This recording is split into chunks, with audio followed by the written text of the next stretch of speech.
Good afternoon po, ma'am. Ma'am, good afternoon po. Ako nga po pala si Glenette Reyes at ako po magiging student nurse niya for today.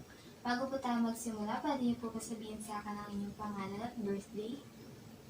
Glenda, April 20, 1968. Okay po, so for verification, patingin na po ng inyong wristband. Okay, thank you, ma'am. Okay, so bago po tayo magsimula, let me explain po kung ano po yung procedure na gagawin po natin ngayon. Ang procedure na gagawin po natin is assessing the musculoskeletal system. And yung musculoskeletal system niyo po, binubuo po siya ng inyong muscles, joints, at saka po bones. Kaya mahalaga po na gawin yung assessment na to para po makompare po natin yung mga normal and abnormal findings. So that malaman po natin or makonect po natin if ever meron po mga underlying diseases na maaaring connected po with that. Since syempre po, habang umiedad tayo is talaga po humihina na yung mga parteng ayun ng ating katawan, kagaya na lamang po ng buto natin. Kaya maigi na po na i-assess natin so that kapag meron pong mga symptoms and signs during the assessment ay maagapan po natin natin. Ano po? So may tanong po ba kayo with musculoskeletal system, ma'am? Okay, wala naman po. So bago rin po tayo magsimula for your cultural awareness and sensitivity po, ma'am, meron po ba mga bagay na gusto niyo pong iwasan ko po during the procedure? Wala naman po. Okay, so that's good po. Ma'am, for your privacy naman po, as you can see, I already closed the curtains as well as the windows. Pati na rin po yung pinto para po mag-provide ng privacy sa inyo at maging comfortable po kayo in doing this procedure with me. Is that okay po, ma'am? Okay po, thank you. Now, ma'am, magpuproceed na po tayo with infection control. For infection control naman po is, under that is hand washing. Wherein bago po ako pumasok sa inyong room ay nag-perform na po ako nito. Which is very important po since may tinatawag po tayong 5 moments of hand washing. Such as before touching patient, before a procedure, after touching patient, after touching patient surroundings, and after a procedure or body fluids exposure risk. And under the infection control din po is the wearing of different proper protective equipment or PPE, which is very important po, such as donning fresh gown, wearing mask, wearing protection glasses, and also wearing gloves.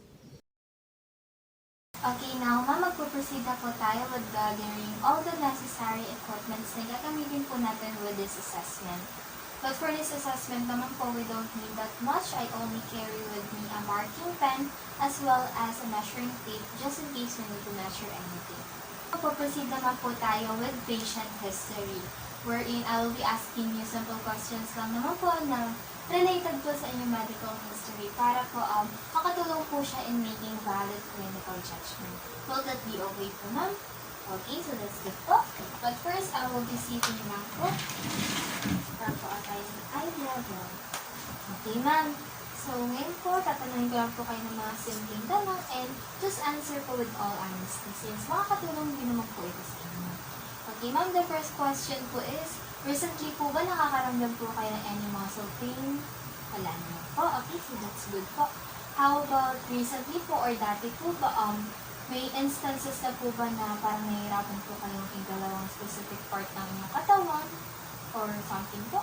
Hindi naman po. Okay, so that's good po. How about previous sports injuries po, ma'am? Meron po ba?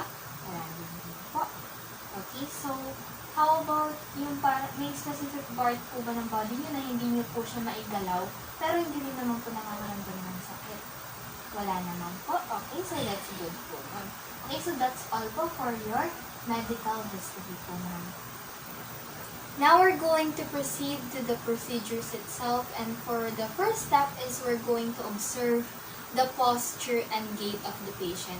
And to do this step, we're going to ask the patient to stand and slightly walk around here just so we could observe the following I've mentioned. Okay, ma'am, so magpuproceed na po tayo sa procedure, and una po yan is magkakaroon lang po ako ng observation. And for that po, I will ask you po kung pwede po tumayo po kayo and slightly mag-walk lang po kayo around here. So, kahit hanggang dyan lang po sa malapit, tapos balik lang din po kayo. So, i-observe ko lang po dito yung way of walking nyo. So, will that be okay, ma'am? Okay, so tayo po kayo, ma'am. Thank you po. Okay? So, hanggang dun lang po, ma'am, and then balik po kayo. Okay? Okay. So, that's good po. Thank you, ma'am. Okay, so upon observation, I can say that the weight of the patient is evenly distributed. Kumbaga, hindi naman nakaka-affect yung weight ng patient para magkaroon siya ng trouble with walking. And also, I can see that for the way she walks, is kaya naman yung dalhin yung sarili niya using her heels and toes. And yung toes niya is straightly inward naman. So, straightly ahead lang siya. So, that's a good sign na hindi naman nagkakaroon ng involuntary movement yung patient while she walks. So, that's a good sign as well.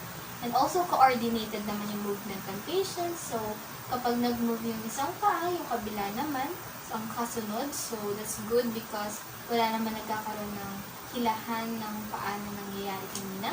And also, for the walking, I can see also na nagsuswing slightly yung arms ng patient as she walks.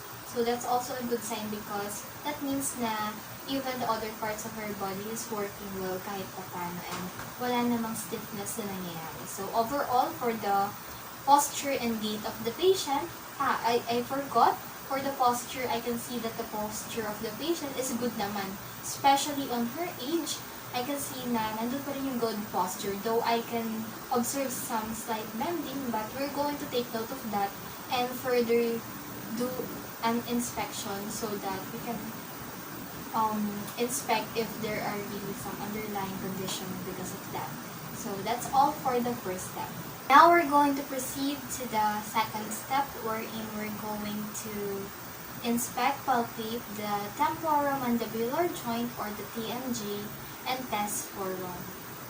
Okay, now ma'am, magpo-proceed po tayo with next step. So, for this step naman po, you can stay seated naman po and I will just going to inspect and palpate your temporomandibular joint. So, located po siya here between your temple and your mandible. So, ma'am, permission to hold your face po so that I can palpate it po later on. Will that be okay, ma'am? Okay, so start po tayo. So, lapit lang po ako. Okay, ma'am? So, can you fix your posture po, ma'am? Thank you, ma'am. Okay, so for this po, I'm just going to inspect the condition of your temporomandibular joint. Okay, symmetrical naman. And now I'm going to proceed on palpation po. Okay po, ma'am? Okay, so it should be here. Okay. Ayan. Okay, ma'am, as I palpate you po, did you feel any pain po? Nararamdaman niyo po ng pain? Wala naman po. Okay, so that's good po. So, the patient verbalized that she did not feel any pain as I palpate her temporomandibular joint or TMJ. So, that's normal finding. Okay, now ma'am, we're going to test for the ROM. Okay, ma'am, can you open your mouth po? Say ayan. Then close it po, ma'am. Saba po, open. Then close it. Okay. And now, ma'am, can you clench your teeth po? Teeth yan. And wait lang po, palpate ko lang po. Okay. Okay, so thank you po, ma'am. Okay, so as I test for the range of motion of the temporomandibular joint of the patient, I can say that it's a normal finding naman since the patient was able to open her mouth even though with my resistance, so that is a good sign and a normal finding. And also, as I palpate the patient, is I did not feel any tenderness at all, so it's totally fine. And also, I did not hear any crepitation or any crackling sound as I told her to open her mouth, so that indicates normal finding as well. So, for the TMJ of the patient, everything is normal. Now we're going to proceed to the third step wherein we're going to inspect and palpate the sternoclavicular joint of the patient. Okay, now ma'am, magkakaroon po tayo ng another set of inspection and palpation. But this time naman po is sa inyong sternoclavicular joint. So it must be located here po sa inyo. May clavicle. So ma'am, may request. Okay, so I will just going to inspect it po ma'am. Okay. So, as I inspect, I can see na wala namang visible bone overgrowth. And also, wala din namang swelling and redness dito sa area ng patient. And also, now I'm going to palpate it to test if there's any tenderness as I palpate. Okay?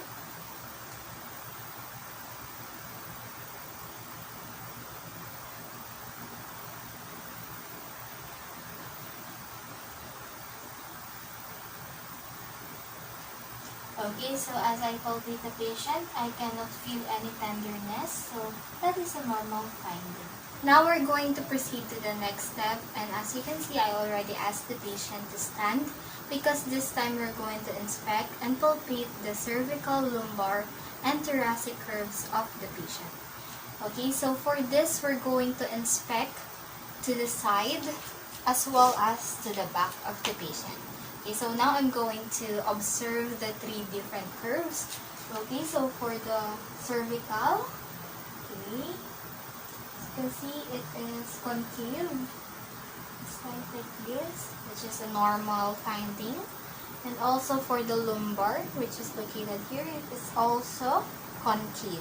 So that is a normal finding as well. And as for the thoracic, so it must be here, as you can see, it is convex.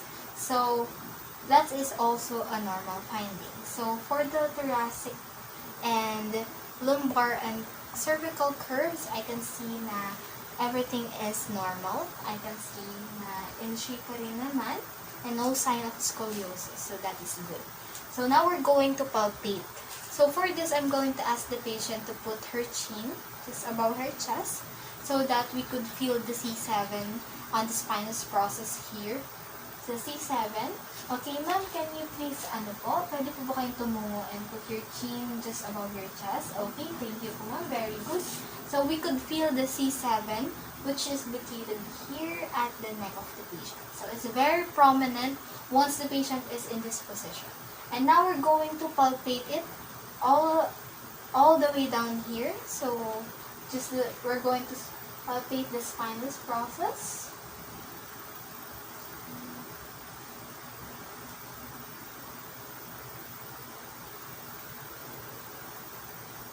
Okay, so as I palpated the patient, I can see that the spinous process, okay ma'am, pwede na po kayo chin up. So I can observe and feel that the spinous process of the patient is really good. I can see na symmetrical naman siya, wala namang broken bones akong naramdaman, and also, wala din naman akong naramdaman sign of scoliosis because wala namang parang out of line when it comes to the spinous process of the patient. And now can I ask, did you feel any pain as I palpate you earlier? Wala naman po kayo naramdaman na pain? Wala naman po. Okay, so that's good. So the patient verbalized that she did not feel any pain or she did not felt any pain during the palpation. So that is also a normal finding. Okay, so after the inspection and palpation, we're going to proceed on testing the ROM or range of motion of the cervical and thoracic spine of the patient. And for this, I'm just going to ask the patient to do some ROM or range of motion, and we're going to see if the patient can successfully do so. Okay, now proceed naman po tayo with ROM. And for this po, I'm just going to ask you po some movements na pwede niyo pong gawin. So, we could test po if kaya niyo po siya. And for that po, pwede niyo po ako tingnan para po gayahin po yung mga movements. So, gets po ba natin yan? Okay, start na po tayo. Ma'am, una po is tingin po kayo sa baba. And then tingin sa taas. And then side.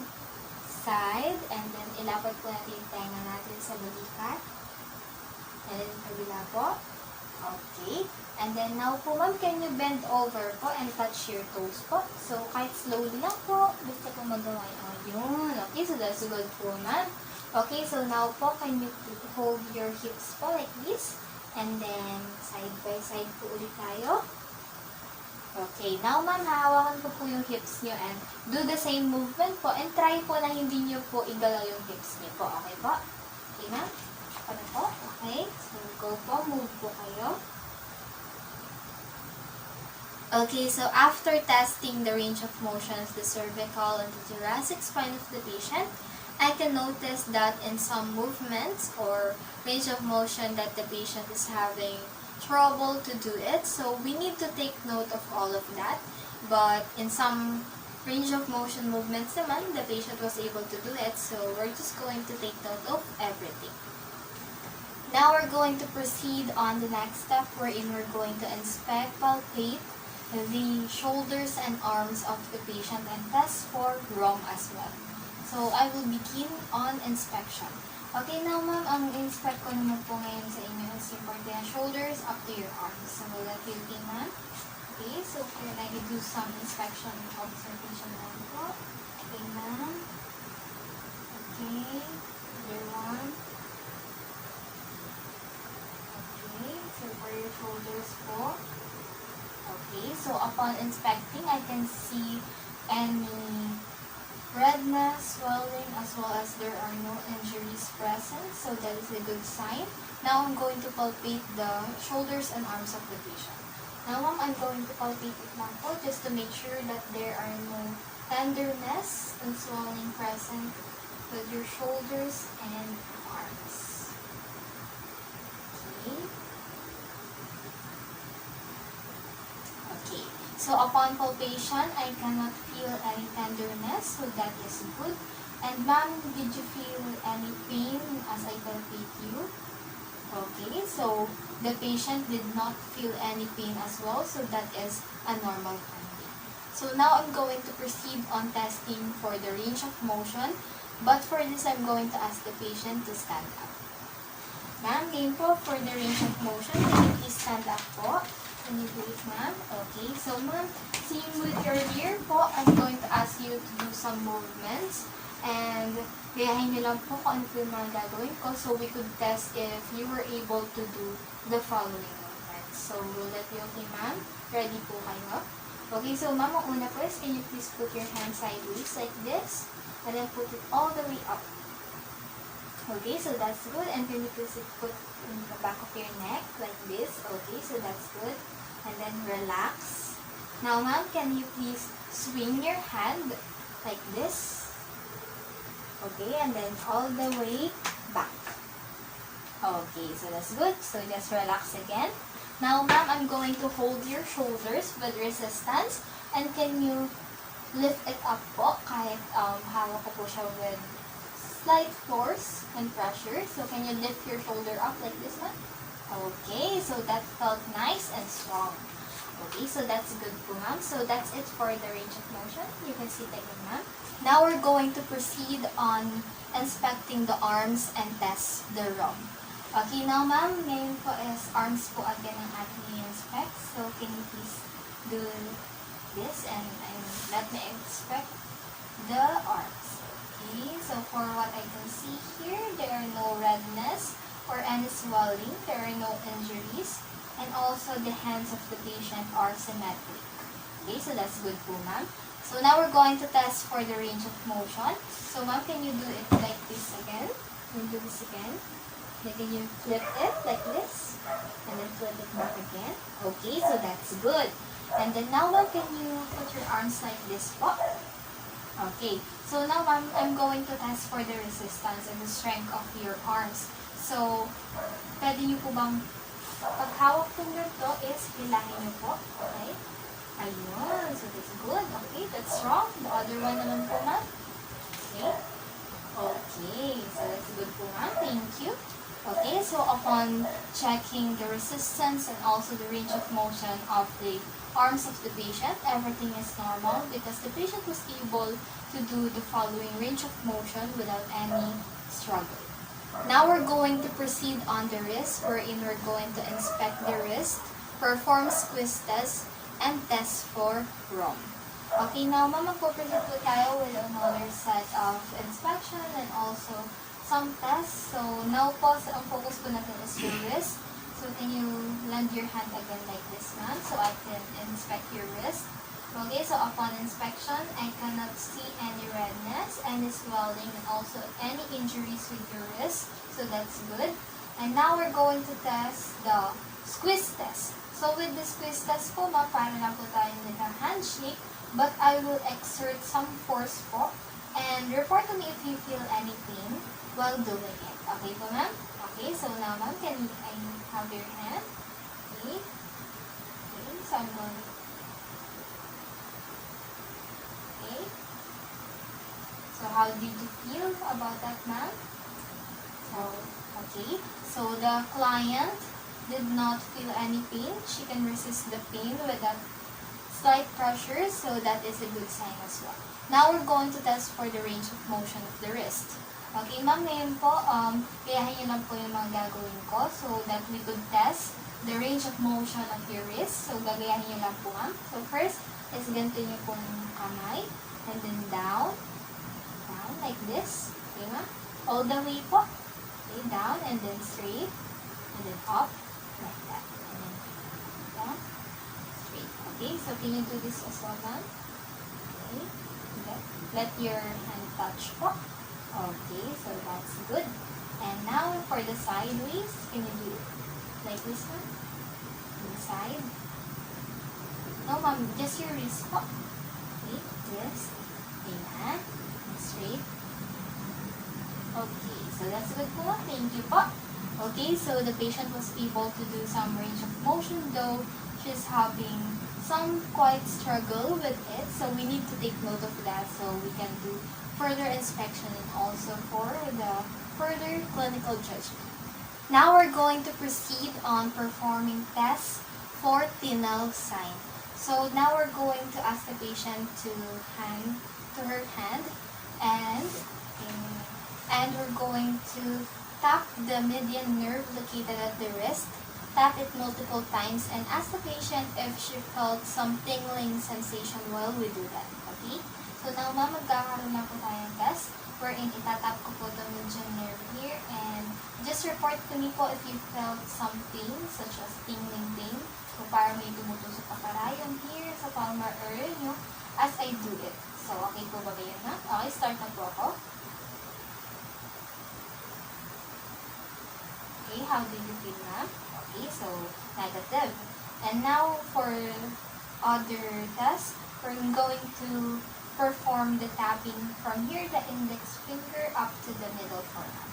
Okay? So, ma'am, please report to me if you felt any pain.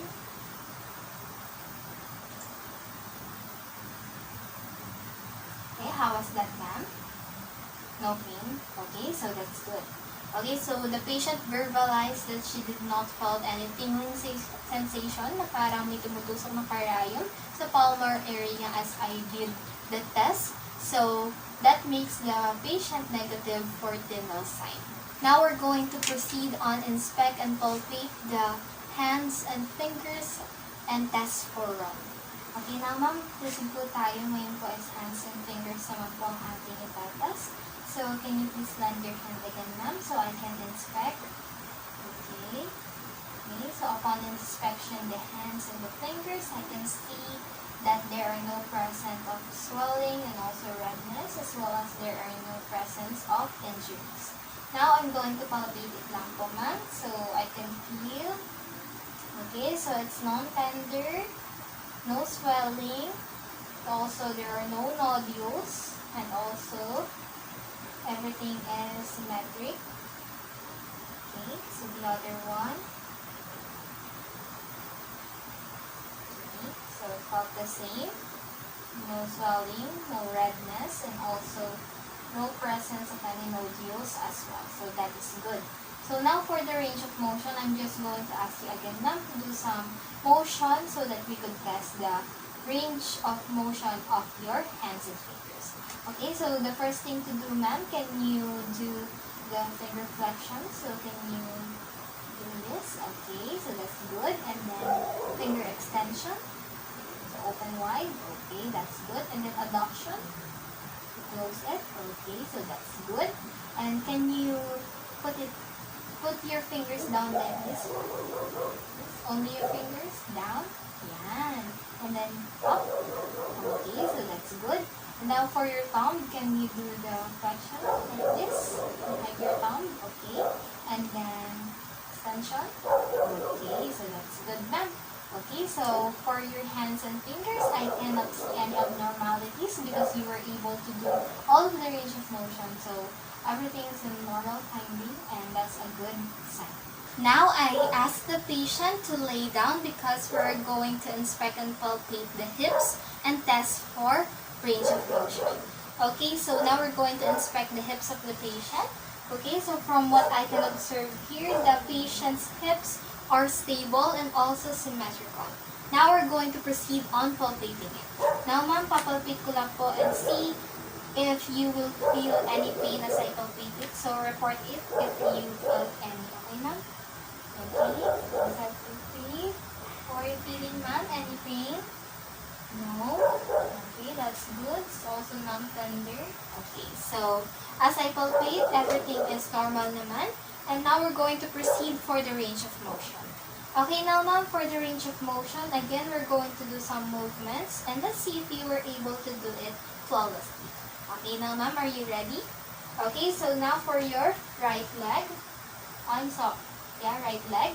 Okay, so for your right leg, can you move it sideways? Okay, now in. Okay, that's good.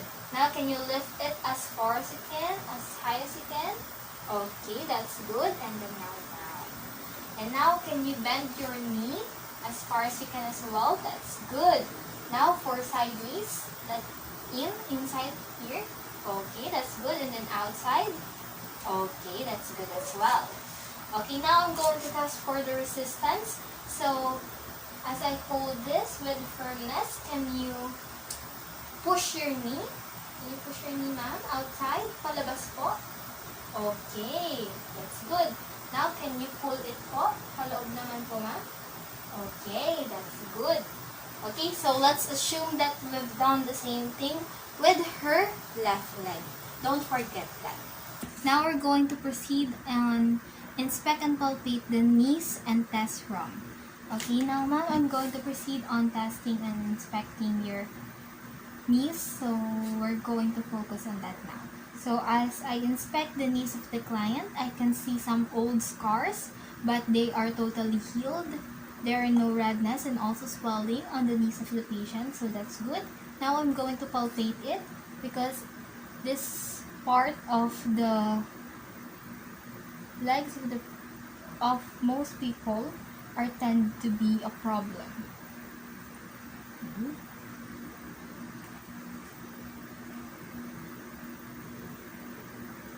Okay. So, ma'am, are you feeling any pain when you walk? Okay, so that's good. So, now we're going to test for the range of motion. So, ma'am, can you straighten your feet all the way? Like that? Okay, that's good. So, down. Now, I'm going to test for the resistance. So, just sit properly. Now, ma'am, can you push your knees? Okay, that's good. Can you pull it? Okay, that's also good. For the other one, can you push it, ma'am? Push it? Okay, that's good. Now, can you pull it? Okay, that's good as well. Now, I'm going to ask the patient to stand. Okay, so now I'm going to ask the patient to lift her feet as high as she can and also lift it from the back. Okay, now can you lift your feet like this as high as you can? That's good. And can you put it at the back like this? Okay, that's good. Okay, that's good, ma'am. Very good. The other one, lift it as high as you can and then at the back. Okay, that's good. Okay, so as I inspect the range of motion of the patient, so she can move her ankles. However, she's getting out of balance on some instances, so we're going to take note of that. Now we're going to proceed on inspecting and palpating the ankles and feet and test for ROM. Okay, so I'm going to start with inspecting the ankles and feet of the patient. Okay, so from what I can observe here, it is totally symmetric. I cannot see presence of redness. There are none. And also there are no injuries. Okay, so that's good. Now I'm going to proceed on palpation, and there's so many bones at the feet of the patient, so we must do a good job on palpating each. Okay? Okay, so now ma'am, palpate lang po ako.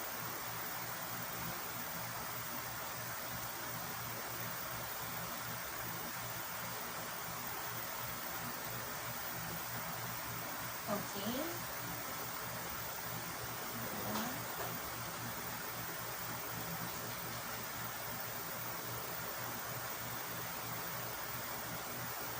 Okay. Thank you, ma'am. Okay, so upon palpation, I did not feel any swelling, so there are no presence of edema.